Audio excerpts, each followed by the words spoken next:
এক বছর পর নিজের হারানো মুকুট ফিরে পেলেন যুক্তরাজ্য প্রবাসী ও নৌবাহিনীর অ্যাথলিট ইমরানুর রহমান। ১৭তম সামার জাতীয় অ্যাথলেটিক্সের ১০০ মিটার স্প্রিন্টে ১০.৬৪ সেকেন্ড সময় নিয়ে সেরা হয়েছেন তিনি। চোট নিয়ে ২০২৪ সালে প্যারিস অলিম্পিকে দৌড় শেষ করতে পারেননি ইমরান। এরপর থেকেই ফেরার লড়াই চালিয়ে যাচ্ছিলেন তিনি।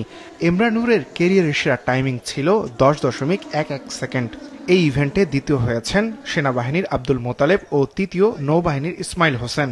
ওয়ালটন এখন দেশের সীমানা পেরিয়ে পৌঁছে গিয়েছে ৫০টিরও বেশি দেশে। ওয়ালটন, ঘরে ঘরে বিশ্বজুড়ে। Getting myself ready for an important moment, and thank you everyone for your patience and supporting me.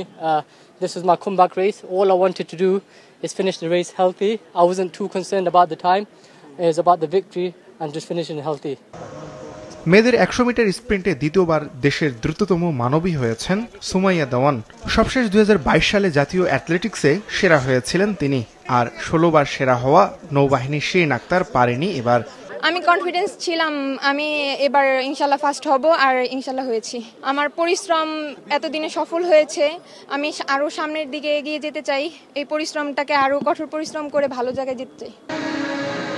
প্রধান অতিথি হিসেবে জাতীয় স্টেডিয়ামে অ্যাথলেটিক্স চ্যাম্পিয়নশিপ ২০২৫ উদ্বোধন করার কথা ছিল যুব ও ক্রীড়া উপদেষ্টা আসিফ মাহমুদ সজীব ভূঁইয়ার, কিন্তু তিনি সময় দিতে না পারায় আসর উদ্বোধন করেন যুব ও ক্রীড়া মন্ত্রণালয়ের সচিব মাহবুবুল আলম।